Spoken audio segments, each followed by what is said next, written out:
പടർന്ന് പിടിച്ചു കഴിഞ്ഞാൽ പെട്ടെന്ന് തന്നെ പൂക്കളുണ്ടായി നിറച്ച് പൂക്കളുണ്ടാകുന്ന ചെടികളാണ് ക്ലൈംബിംഗ് റോസകൾ. അപ്പോൾ ക്ലൈംബിംഗ് റോസകളെ കുറിച്ച് നമ്മൾ മുൻപ് ഒരു വീഡിയോ ചെയ്തിട്ടുണ്ടായിരുന്നു. ഈ റോസയുടെ പ്രത്യേകതയെക്കുറിച്ചൊക്കെ പറഞ്ഞിട്ടുണ്ടായിരുന്നു. ഇന്നത്തെ വീഡിയോ നമുക്ക് കുറച്ച് കാര്യങ്ങൾ ക്ലൈംബിംഗ് റോസയെക്കുറിച്ച് മനസ്സിലാക്കാം. ചിലരിപ്പോൾ ക്ലൈംബിംഗ് റോസ വാങ്ങിച്ച് വെക്കാൻ ഉദ്ദേശിക്കുന്ന ആളുകളുണ്ട്, മുൻപ് വാങ്ങിച്ച് നശിച്ചു പോയ ആളുകളുണ്ട്, ഇപ്പോൾ ക്ലൈംബിംഗ് റോസ വെച്ച് നല്ല രീതിയിൽ പിടിച്ച് വരുന്ന ആളുകളുണ്ട്. അപ്പോൾ ക്ലൈംബിംഗ് റോസ് നമ്മൾ വാങ്ങിച്ച് വെക്കുന്ന സമയങ്ങളിൽ എപ്പോഴും ശ്രദ്ധിക്കേണ്ട കാര്യം അതിൻ്റെ ബഡ്ഡിങ് ടാപ്പാണ്. ഈ ബഡ്ഡിങ് ടാപ്പ് നമ്മൾ ആ ഒരു ചെടിയിൽ വെച്ചിട്ട് നമ്മൾ ക്ലൈംബിംഗ് റോസ കുഴിച്ചിടാൻ പാടില്ല. അങ്ങനെ കുഴിച്ചിട്ട് കഴിഞ്ഞാൽ ബഡ്ഡിങ് ടാപ്പിൻ്റെ മുകളിൽ വെച്ചിട്ട് ആ ഒരു ക്ലൈംബിംഗ് റോസയ്ക്ക് ഉണക്ക് വരാൻ ചാൻസ് കൂടുതലുണ്ട്. അപ്പോൾ അത് നമ്മൾ എപ്പോഴും ശ്രദ്ധിക്കേണ്ടതുണ്ട്. കാരണം ഇതിൻ്റെ ഗ്രോത്ത് എന്ന് പറഞ്ഞു കഴിഞ്ഞാൽ വളരെ പെട്ടെന്നാണ് നല്ല ഗ്രോത്ത് ഉണ്ടാകുന്ന ഒരു റോസ വെറൈറ്റിയാണ് ക്ലൈംബിംഗ് റോസ. അപ്പോൾ നമ്മളത് നടുന്ന സമയത്ത് അതിൻ്റെ ടാപ്പ് മാറ്റി കൊടുത്തിട്ടില്ലെങ്കിൽ ആ ടാപ്പ് അതിൻ്റെ ഉള്ളിലോട്ട് കയറിപ്പോയിട്ട് ആ ചെടിയിൽ ഉണക്ക് വരും. പിന്നെ നമ്മളെപ്പോഴും ശ്രദ്ധിക്കേണ്ട കാര്യം ക്ലൈംബിംഗ് റോസ് നമ്മൾ ചട്ടിയിൽ വെക്കുന്നതിനേക്കാളും കൂടുതലായിട്ട് ഗ്രോത്ത് കണ്ടിട്ടുള്ളത് നിലത്ത് മണ്ണിൽ നേരിട്ട് നടുമ്പോഴാണ്.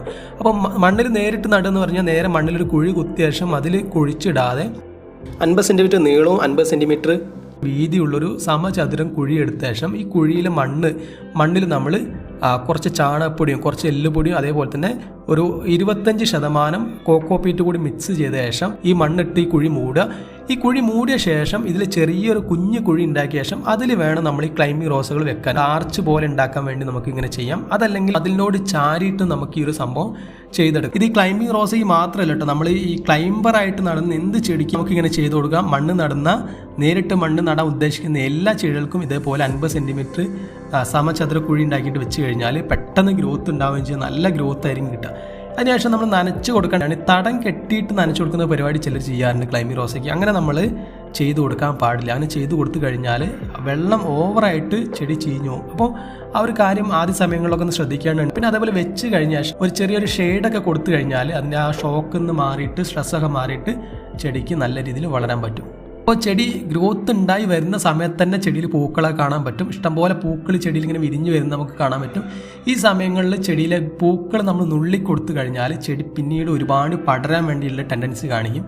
അങ്ങനെ പടർത്തിയെടുക്കുന്നതാണ് കൂടുതൽ നല്ലത്. അപ്പോൾ ചുവട്ടുന്ന ഒരുപാട് മുകുളങ്ങളൊക്കെ ഉണ്ടാകുന്ന സമയങ്ങളിൽ അതൊക്കെ ഒന്ന് നുള്ളിക്കൊടുത്ത ശേഷം ആദ്യം നമ്മൾ ഈ സ്റ്റെം ഒന്ന് മുകളിലോട്ട് കൊണ്ടുവന്ന് ആർച്ച് രൂപത്തിലാക്കാൻ വേണ്ടിയുള്ള സ്റ്റെമ്മ് മുകളിലോട്ട് കൊണ്ടുവന്ന ശേഷം നമ്മൾ ചെടിയിൽ പൂക്കളിടാൻ വേണ്ടിയുള്ള വളങ്ങൾ കൊടുക്കുന്നതാണ് ഏറ്റവും ബെറ്റർ. റോസയ്ക്ക് ഉണ്ടാകുന്ന കീടബാധകളിൽ മെയിനാണ് സ്പൈഡർ മൈറ്റ്സും അതേപോലെ തന്നെ ഇലപ്പേനുകളും സ്പൈഡർ മൈറ്റ്സും വന്നു കഴിഞ്ഞാൽ തന്നെ ചെടിയുടെ ഇലയൊക്കെ ഒന്ന് മുരടിച്ച് നശിച്ചു പോകുന്ന രീതിയിലേക്ക് കാണാറുണ്ട്.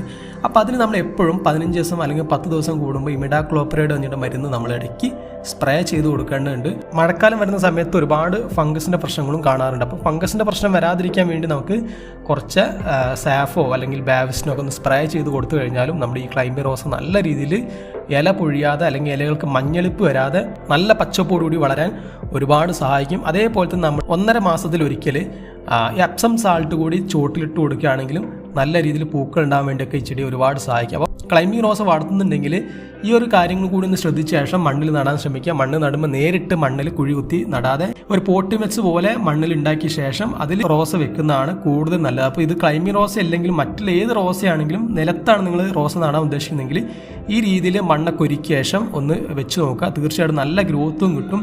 ചെടിയുടെ മുരടിപ്പൊക്കെ മാറിയിട്ട് നല്ല രീതിയിൽ ചെടി വളർന്ന് നിറച്ച് പൂക്കൾ ഉണ്ടാവുകയും ചെയ്യും. വീഡിയോ നിങ്ങൾക്ക് എല്ലാവർക്കും ഇഷ്ടമായി ഉണ്ടാവുന്നതാണ് എൻ്റെ പ്രതീക്ഷ. അപ്പോൾ അടുത്ത വീഡിയോ നമുക്ക് മറ്റൊരു വിഷയമായിട്ട് കാണാം. അതുവരെ ഹാപ്പി ഗാർഡനിങ്.